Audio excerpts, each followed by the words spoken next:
Iglesia Oasis de Gracia.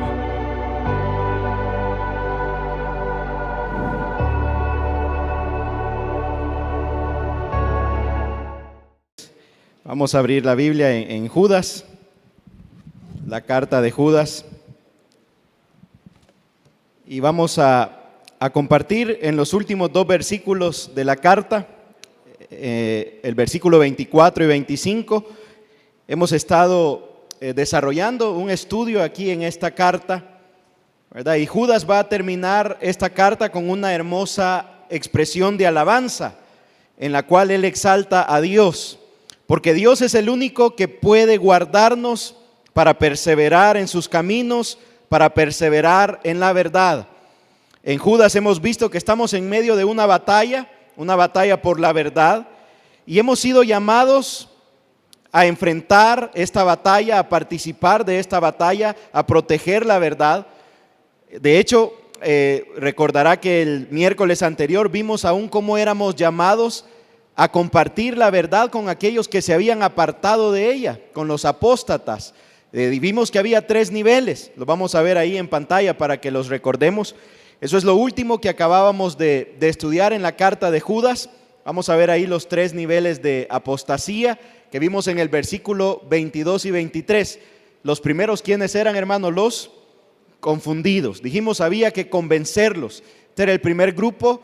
Judas nos dice, cada uno de nosotros debe participar en convencer a aquellos que están confundidos en cuanto a la verdad, a la enseñanza de la doctrina de la palabra de Dios, de los apóstoles. Luego decía, a los convencidos, también a los convencidos debemos trabajar con ellos, debemos esforzarnos por alcanzarlos, por compartirles la verdad. Y el tercer nivel, ¿cuál era, hermano? Los comprometidos. De ellos decía, hay que tener cuidado aún de la ropa, ¿verdad?, que ellos utilizan, porque nos puede llevar a contaminarnos. Entonces vimos que Judas nos ha llamado a batallar, a compartir la verdad con estas personas, pero en medio de esta batalla podemos tener la confianza que Dios es poderoso para guardarnos, que Dios es poderoso para preservarnos y que Él va a hacer perseverar a los que le pertenecen. Por eso Judas termina exaltándolo y termina dándole alabanzas a Dios por este guardar que Él hace de nuestras vidas. Pero veamos entonces los versículos 24 y 25 de la carta de Judas. Y esta es una de los cierres más hermosos quizás que hay en las cartas del Nuevo Testamento. Dice, y a aquel que es poderoso. ¿Para qué dice primero, hermano? Para guardarnos sin caída. ¿Para qué es poderoso el Señor, hermano? Para guardarlo a usted sin caída. Además es poderoso, dice, para presentarnos sin mancha delante de su gloria. ¿Cómo nos va a presentar, hermano? Con gran alegría. Él nos va a presentar, dice, delante de su gloria con gran alegría. Después dice, al único y sabio Dios, nuestro Salvador, sea gloria y majestad, imperio y potencia, ahora y por todos los siglos. Amén. Ahora, antes de ir, hermano, a los puntos que queremos desarrollar esta noche, yo quiero que usted piense en algo. Judas dice que nos va a presentar ¿a dónde? ¿Delante de dónde dice? De la presencia de Dios. Ahora, cuando hablamos de presentarnos ante la gloria de Dios, ante la presencia de Dios, y comenzamos a revisar lo que le ha pasado a las personas que se presentan delante de la gloria de Dios, normalmente lo que la gloria de Dios va a producir es un gran temor, es vergüenza, es miedo. Recordará Isaías cuando vio la gloria de Dios cubriendo el templo. ¿Qué dijo Isaías? Ay de mí, que soy un hombre muerto. ¿Se acuerdan cuando la pesca milagrosa, Pedro estaba a la par de Jesús? Y entonces Pedro se tiró al suelo y ¿qué le dijo al Señor? Apártate de mí porque soy un hombre pecador. No te acerques, porque la gloria de Dios, la santidad de Dios, la presencia de Dios produciría en nosotros temor, vergüenza. Lo más probable es que trataríamos de escapar de ella, Pero lo que Judas está diciendo, hermanos, es que usted y yo vamos a entrar a la presencia de Dios, pero confiadamente, llenos de alegría, en un ambiente de fiesta, en un ambiente jubiloso. En lugar de temer a la presencia de Dios, usted entrará con gran alegría, con deseos de estar en la presencia de Dios. Es una perspectiva tan diferente la que han de enfrentar aquellos que vienen a la presencia de Dios por medio de la obra de nuestro Señor Jesucristo, de nuestro Salvador. Entonces, hermano, Judas nos anima y dice: alaben a este Dios delante del cual han de presentarse. Pero ¿cómo, hermano? ¿Cómo podemos estar ansiosos para que ese momento suceda? Bueno, por la obra de Dios en nuestra vida. Él es poderoso y Él ha hecho tres cosas o va a obrar tres cosas en nuestra vida. En primer lugar, Él dijo que puede guardarnos sin caída. ¿Por qué podemos presentarnos alegres delante de Dios? Judas dice: primero, porque Él nos va a presentar o nos va a guardar sin caída. Luego dice, en segundo lugar, porque Él puede presentarnos, ¿cómo dice? Sin mancha, perfectos delante de Dios, delante de la presencia de Dios. Lo que Judas está diciendo es que cuando Dios lo vea a usted, va a decir: Él es intachable, perfecto, no hay mancha en Él. Así nos ha de recibir el Señor. Y en tercer lugar dice: porque lo hará en medio de un ambiente de gozo, de una celebración. Somos invitados y Dios estará gozoso de recibir a sus invitados en aquel día. Esta perspectiva de lo que Dios está haciendo en nosotros es la que levanta aquí en el escritor un deseo de alabar a Dios, de exaltar a Dios y de agradecer a Dios por su obra en nuestra vida. Veamos entonces esta noche esos tres elementos de los cuales Judas utiliza para recordarnos la obra de Dios. En primer lugar, hermanos, ¿por qué podemos adorar a Dios? Dijimos: porque Él nos guarda sin caída. Él nos guarda sin caída. Eso es lo primero que Judas dice. Hay personas, habrá aquí alguna persona que le guste escalar, que haya escalado el monte Everest, algo así, ¿verdad? Que haya ido al Kilimanjaro. Bueno, hay gente que va a escalar, y una práctica en escalar, dicen, porque yo nunca he escalado, pero ni paredes ahí ni árboles, ni nada, ¿verdad? Pero en una práctica común, cuando la gente practica escalar, es ir en equipos y amarrarse unos con otros, de tal manera que si una de las personas falla en este proceso de escalar y tropieza y entonces cae por el despeñadero, está amarrado a los demás. ¿Y qué sucede? Los demás lo sostienen y la persona queda ahí flotando, ¿verdad? Queda colgando gracias a aquello. La imagen que Judas nos está presentando, hermanos, es que usted y yo estamos amarrados a Dios y que Él nos mantiene firmes, Él nos preserva, Él no permitirá que caigamos. Estamos amarrados al Señor. Él está escalando con nosotros, Él está caminando con nosotros, y aún cuando somos débiles, aun cuando quedamos sin energía, aun cuando tropezamos, aun cuando fallamos, Dios está ahí para levantarlo a usted. Dios está ahí para sostenerlo. Dios está ahí para resistir cualquier caída que podamos enfrentar. Hermanos, lo mejor de esto es que Dios está dispuesto a guardar a sus hijos, pero Judas también nos dice que tiene el poder para hacerlo. Porque una cosa es querer y no poder, pero por eso Judas dice: y aquel que es poderoso, Él quiere y también puede. Él tiene toda la capacidad de guardar y proteger a sus hijos. De hecho, esa palabra guardar, cuando le estaba estudiando, me recordó al hermano Oscar, porque dice que es de lenguaje militar. Hermano Oscar llegó al campamento de Sonsonate a ponerlos todos en orden, ¿verdad? Y en ejercicios ahí. Es un lenguaje militar, ¿verdad? Yo decía: ¿cómo es que le hacen caso tan rápido, verdad? Que usa lenguaje militar, ¿verdad? Y uno está ahí: niño, venga, siéntese, pero es bien rápido, ¿verdad? Lenguaje así. Esta palabra es de un lenguaje militar y significa cuando se le ordenaba a un soldado vigilar, ir a una torre y vigilar. Cuando Judas dice que Dios nos está guardando, La imagen que él usa es una imagen militar de un soldado que le han dicho: debes vigilar, debes guardar, cuando el enemigo venga debes estar atento, debes estar alerta. La imagen de Judas, por lo tanto, es que Dios, hermano, está sobre cada uno de sus hijos. ¿Y qué está haciendo, hermano? Vigilando. Él está observando, Él está guardando, Él está protegiendo, Él está preservando.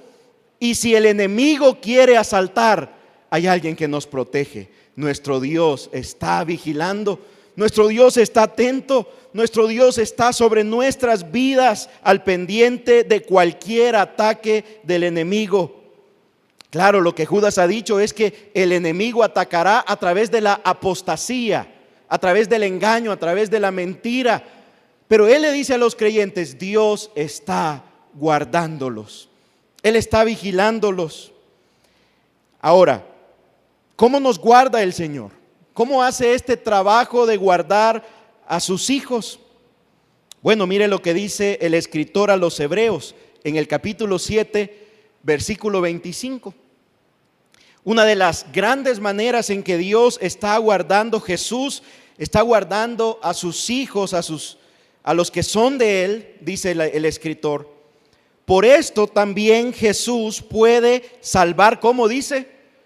Por completo. La salvación que Él nos ofrece es completa, no es a medias, es total. Por eso, dice, Él puede salvar por completo a los que por medio de Él se acercan a Dios. Por esta razón, porque Él vive siempre. ¿Qué está haciendo Jesús siempre, hermano? Intercediendo por usted. Dígale al que está a la par: en este momento Jesús intercede por ti. Dígale, para que crea. Dígale. Hay hermanos que no les gusta decir, fíjese, se quedan así. Él está intercediendo, dice Judas. Él está orando por nosotros, Él está pidiendo a nuestro favor. Ahora, imagínese, Jesús está pidiendo a su Padre por nosotros.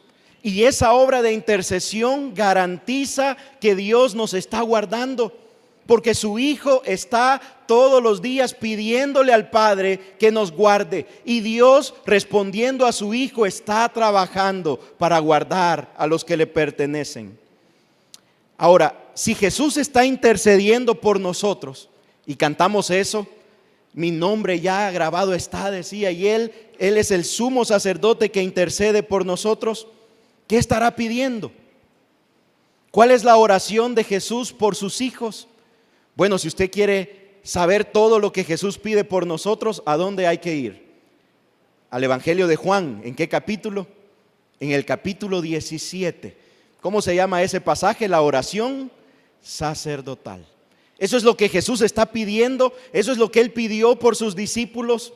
Eso es lo que Él pidió por los que iban a creer después de ellos. Y eso es lo que Jesús está pidiendo ahora por usted y por mí. Cuando Jesús, el Hijo, va al Padre y Él intercede por nosotros, esto es una de las cosas que Él dice.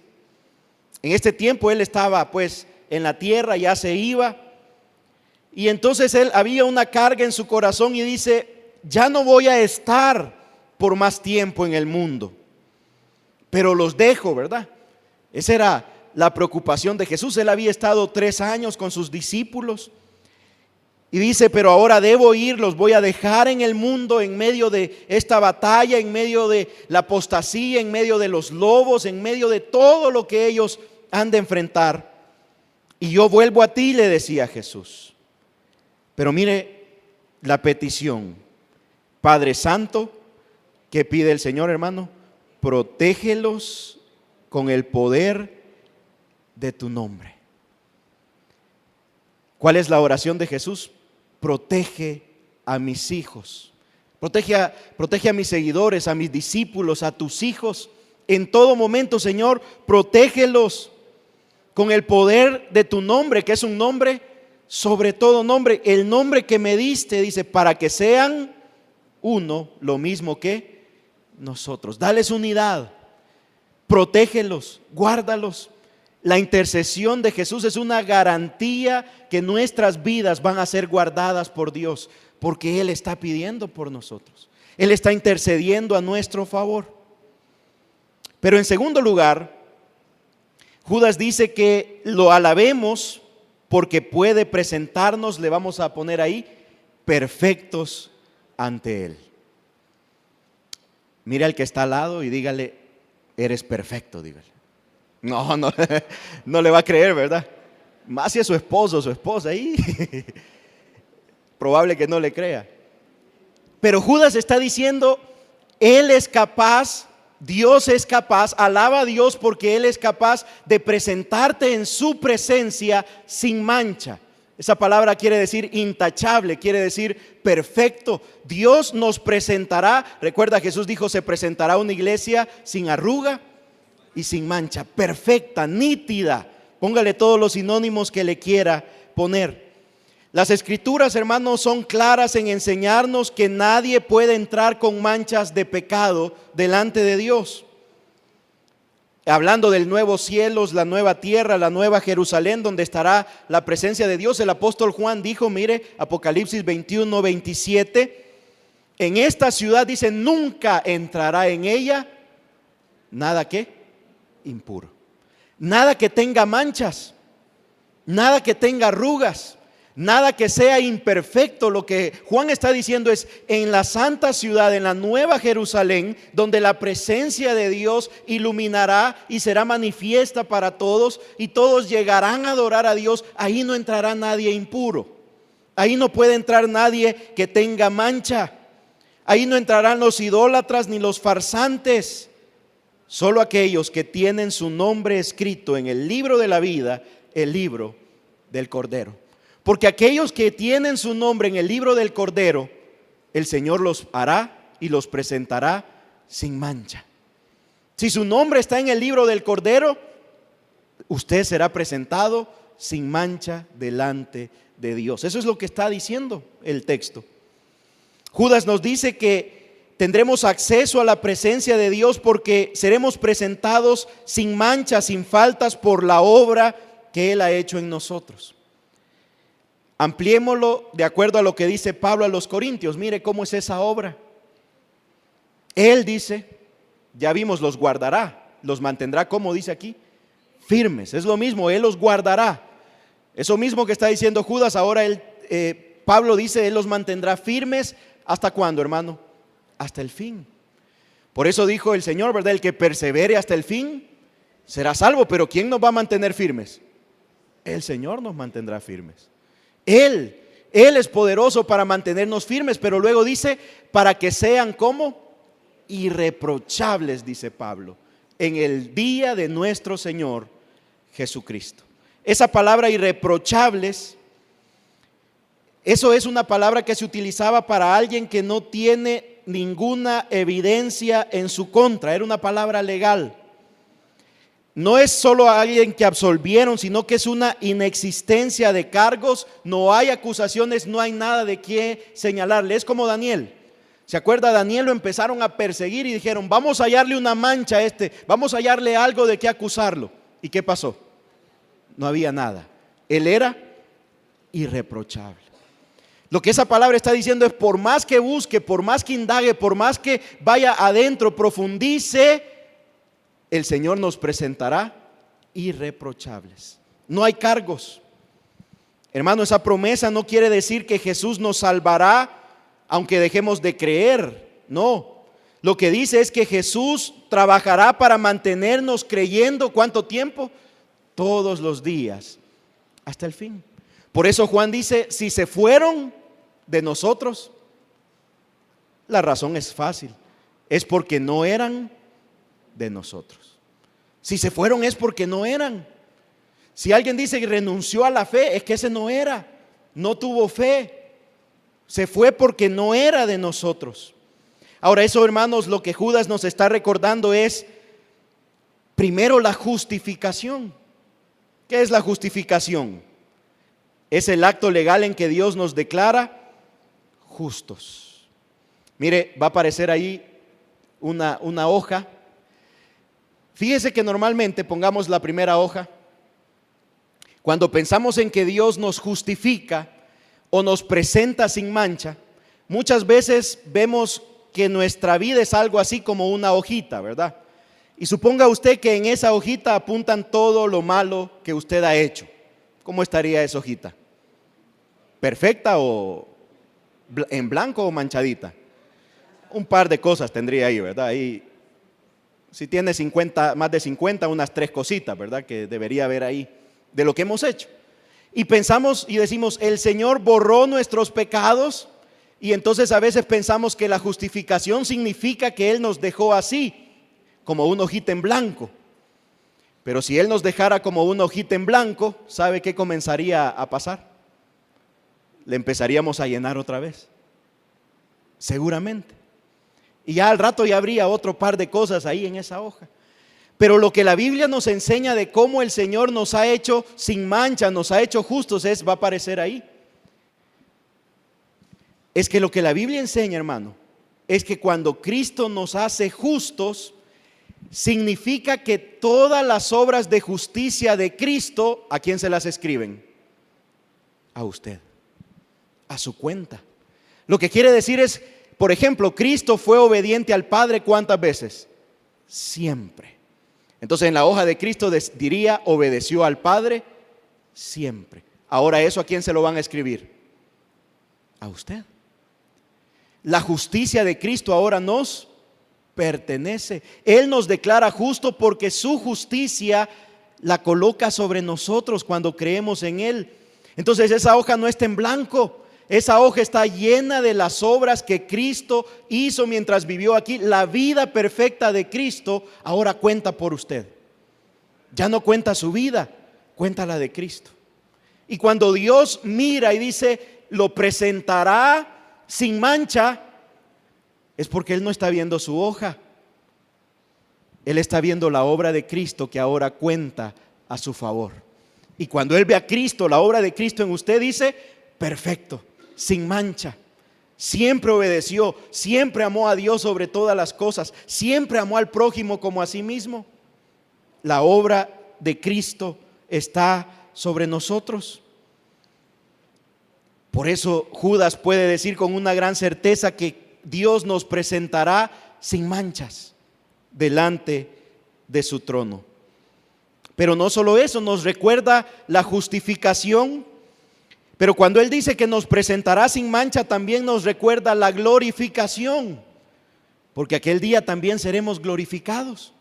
Recibiremos cuerpos nuevos, mentes nuevas. Y hermano, ya no habrá rastros del pecado. Ya no tendremos tentaciones, ya no tendremos deseos de pecar. Él nos hará nuevos cuerpos, glorificados, perfectos, dedicados solo para Dios. Serán cuerpos sin mancha delante de Él, sin rastros de pecado. Por eso entonces es que Judas dice en segundo lugar, nos presenta perfectos delante de Él. Pero lo tercero, hermanos, es que Judas también nos dice que Dios nos recibirá en un ambiente ¿cómo? De gozo, en un ambiente de alegría. Mire, hermano, yo entendería perfectamente si si el Señor dijera, bueno, yo te voy a recibir aquí en los cielos nuevos y tierra nueva, sí, a medias, ¿verdad? Está bueno, pues agarrar medio así, agarrar un puesto ahí, pues, ni modo, ¿verdad? Como quien dice, vaya, pues, pasa. Pero lo que está diciendo el pasaje, hermanos, es casi que vamos a ser recibidos como héroes. ¿A quién se recibe con gran alegría? Héroes, como seres amados. Es más, Cristo cuando regresó al cielo, ¿cómo fue recibido, hermano? Con alegría, con gozo. Pues ese mismo alegría, ese mismo gozo es cuando los hijos de Dios sean recibidos en el cielo. El Señor está diciendo que en ese día habrá un ambiente de gran gozo, de algarabía, serán las bodas del Cordero. Hermano, cuando Cristo vuelva para juzgar al mundo, otros van a esconderse, se van a avergonzar. Muchos caerán fulminados por la gloria de la santidad de Dios, pero los creyentes verán esa santidad, irán a ella sin titubeos, porque llevan las túnicas blancas de Jesucristo. Y saben que el Padre les recibirá con los brazos abiertos, llenos de gozo. Se van a cumplir las palabras que Dios le dio a un sacerdote llamado Josué en la profecía de Zacarías. Mire, ahí van a aparecer. Zacarías capítulo 3 y versículo 4. Así que el ángel le dijo a los que estaban ahí dispuestos a servirle: ¿qué hay que hacer? Dijo el ángel, hermano. Quítenle las ropas sucias, quítenle las manchas, quítenle las tachas que hay en su vida. Y a Josué, al sacerdote, le dijo: como puedes ver, ya te he liberado de tu culpa, y ahora voy a vestirte con ropas espléndidas. Esa palabra, esa profecía que era para el sacerdote, en el que Dios lo estaba purificando para hacer esa obra, es la misma para nosotros. Dios nos ha dado ropas espléndidas para ir a esa fiesta, para recibirnos con gran alegría, con gozo. Ya no hay culpa, ya no hay ropas manchadas. Y hermano César, yo no sé usted, pero es increíble que Dios no solo nos reciba, sino que nos reciba con gran gozo, con gran alegría. La alegría, hermano, va a caracterizar todos los aspectos de la nueva vida. Ya no habrá dolor, ya no habrá llanto. Recuerda lo que dice Apocalipsis 21:4. Él, dijo el Señor, les enjugará toda lágrima de los ojos. No habrá muerte, no habrá llanto, no habrá lamento, no habrá dolor, porque esas cosas dejaron de existir. Porque será un ambiente de alegría. En el cielo nuevo y la tierra nueva, todo lo que usted haga será lleno de alegría, de gozo, de satisfacción plena. No habrá tristeza, dolor, llanto, depresión. Eso se va a acabar, porque el Señor hará un ambiente de alegría. Judas entonces nos dice: adoren a Dios por 3 razones, dice el versículo 24. La primera, porque Él puede guardarlos sin caída.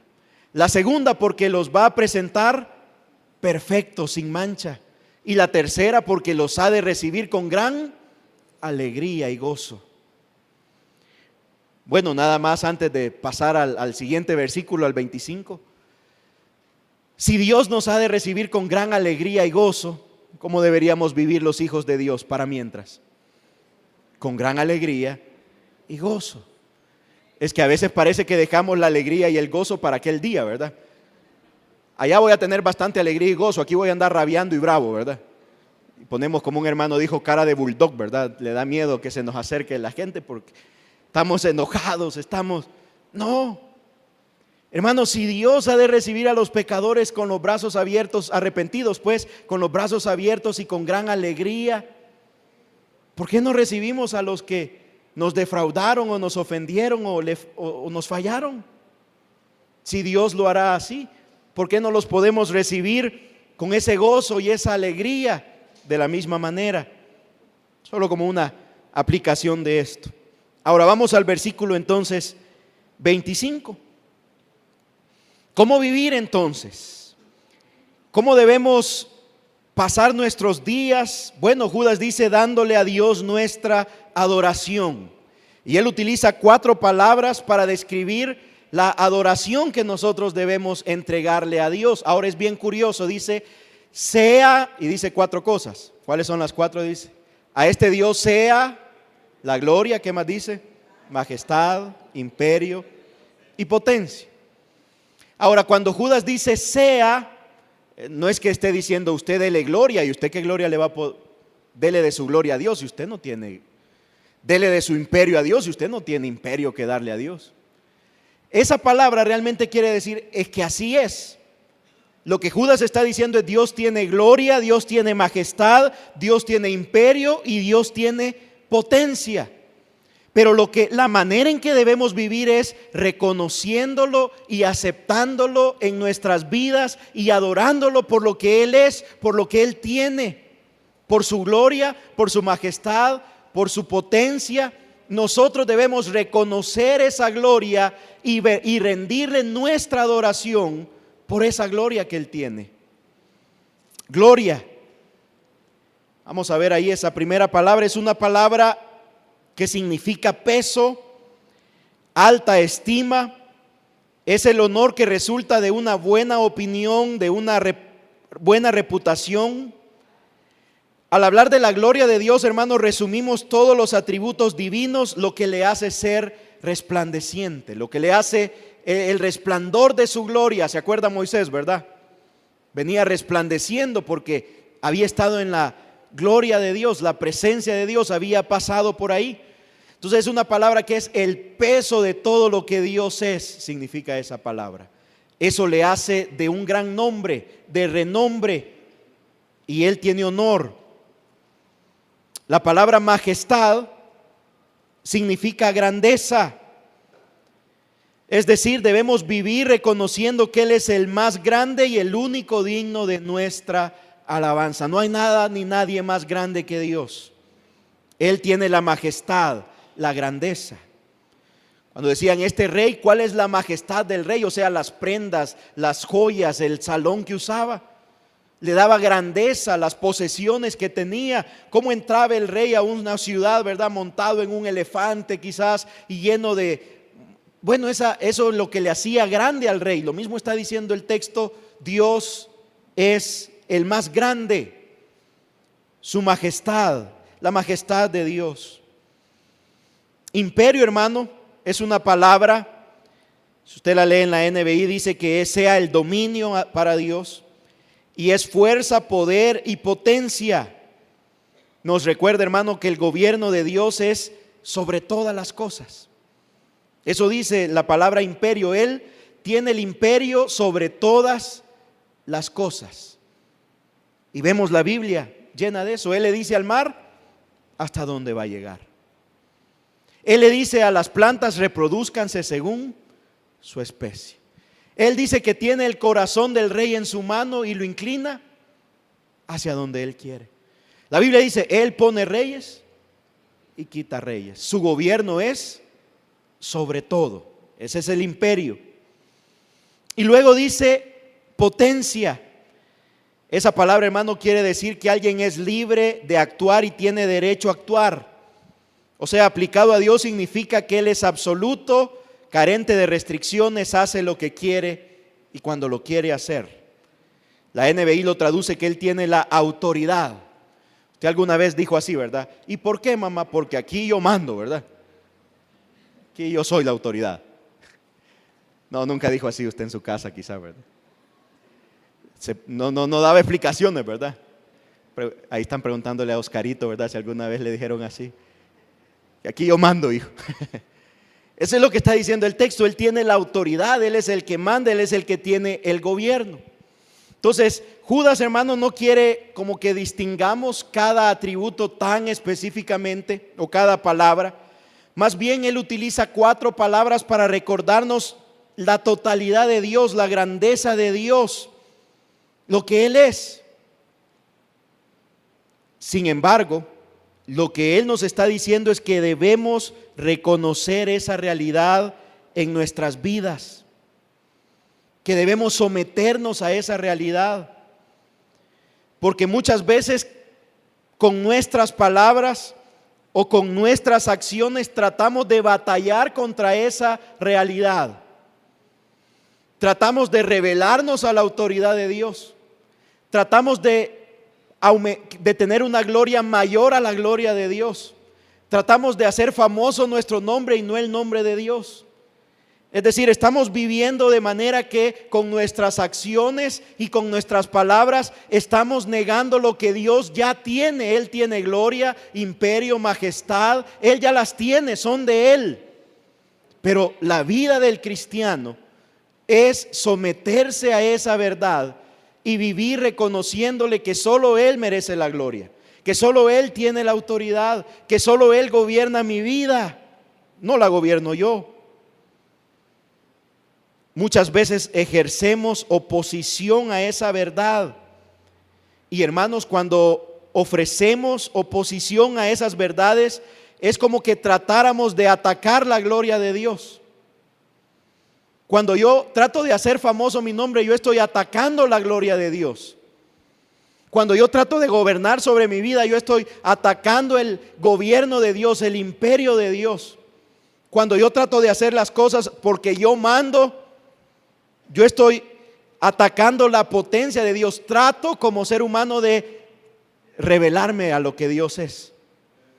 Pero Judas está diciendo: no, a Él sea la gloria, a Él sea el poder, a Él la majestad, a Él el dominio. No trates de quitarle a Dios lo que le pertenece. La adoración es de Él. Más bien nuestra reacción debería ser como lo dice el Salmo 96, mire, versículo 10 y 11. Que se diga entre las naciones: el Señor es Rey. Ha establecido el mundo con firmeza, jamás será removido. Él juzga a los pueblos con equidad. Pero nosotros deberíamos hacer eso. Alégrense los cielos, regocíjese la tierra, brame el mar y todo lo que él contiene. Es decir, ¿qué deberíamos hacer ya que Dios tiene la gloria, el imperio, la majestad? Regocijarnos y alegrarnos. Reconocer que es mejor que a Él le pertenezca eso y vivir para la gloria de Él, para el gobierno de Él. Esa es la respuesta de adoración de los cristianos. Y es la manera en que Judas cierra su carta. Concluyamos entonces esta noche y quiero que veamos los temas que desarrollamos en Judas. Con eso quiero concluir. Lo vamos a ver ahí en la pantalla. Y quiero que vea la carta de Judas porque vamos a leer algunos de esos pasajes que hicimos en nuestro estudio para tratar de tener por última vez este panorama y tomar algunos desafíos para nuestra vida. En primer lugar, hermano, vimos la identidad de los cristianos. ¿Quién es usted? Mire ahí, versículo 1. Ahí están las tres palabritas. Primero, usted es, ¿qué decía? Llamado. Segundo, ¿qué es usted? Santificado. Y tercero, usted es guardado. Como Judas empezó la carta, así la termina. Guardados en Jesucristo, dice en el versículo 1. Y en el 24 dice: Él es poderoso para guardarlos sin caída. Así como empezó, así lo termina, porque Él tiene el poder de guardarnos. Luego, en los versículos 3 y 4 vimos la batalla por la verdad. La batalla por la verdad. Mire el versículo 3. Es necesario, dice al final, mire la segunda parte, nos exhorta a que contendamos, como dice hermano, ardientemente por la fe que le ha sido confiada a usted. Judas dice: Dios le ha dado, eso es lo que aprendimos en Judas. Él está diciendo: Dios le ha dado, le ha confiado una cosa valiosísima, la verdad. ¿Qué tiene que hacer usted, hermano? Batallar por ella, protegerla, preservarla, transmitirla ardientemente hasta la muerte. Es una batalla hasta la muerte. Somos llamados a batallar por la verdad. Luego vimos los juicios sobre los que pervierten la verdad. ¿A quién juzgó en el versículo 5? Al pueblo que salió ¿de dónde? De Egipto. ¿A quién juzgó en el versículo 6? A los ángeles que no guardaron su dignidad. ¿Y a quiénes juzgó en el versículo 7? A Sodoma y Gomorra, que rompieron las leyes naturales de Dios. ¿Por qué? Porque Dios se toma en serio la verdad. Y los que pervierten la verdad serán enjuiciados gravemente, dice Judas. Vean estos ejemplos. Si yo pervierto la verdad, estoy a punto de ser enjuiciado por Dios, porque Él se toma en serio la verdad. Luego vimos, mire ahí, las características de los que pervierten la verdad. No las vamos a leer, pero básicamente no solo era una perversión en lo que enseñaban, sino en cómo vivían. ¿Se acuerda? Judas dice: convierten en libertinaje la gracia de Dios. Sé libre. Y ahí vienen las características. Luego vimos los motivos. Mira el versículo 11. Primero siguen el camino ¿de quién? De Caín, el enojo, la amargura, la envidia. 2, se lanzan por lucro en el error de Balaam, el amor al dinero. ¿Qué mueve a los falsos, hermano? El amor al dinero. Si usted le tiene mucho amor al dinero, tenga cuidado, hermano, porque el amor al dinero mueve a los espirituales, ¿no? Porque su corazón, ¿a dónde está? En el reino de Dios. Entonces el dinero, si viene, si no viene, Dios lo provee y sirve para bendecir y sirve para sostenernos y para ayudar a la familia, a la obra de Dios, etcétera, pero no es mi motivación. Pero de ello sí, el error de Balaam. Y luego, ¿cuál es la otra motivación? La de Coré, que quería tomar el lugar de Moisés, ocupar el poder, el deseo de poder. Eso es lo que los mueve. Vimos eso. Luego en el número 6 ahí vimos cómo crecer en la verdad. 5 cosas que vimos para crecer en la verdad. Luego vimos los 3 niveles de apostasía con los que hicimos la introducción ahora, y las 3 razones por las que deberíamos alabar a Dios.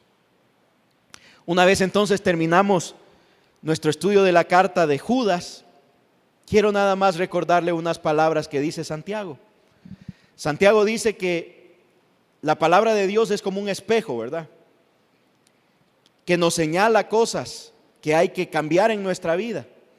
Pero si no la cambiamos, ¿qué estamos haciendo? Dice Santiago, engañándonos a nosotros mismos. Hemos tenido 8 lecciones de Judas, pero hermano, lo que vale, lo que importa es que usted agarre una quizás cosita, 2 cositas y las ponga en su vida.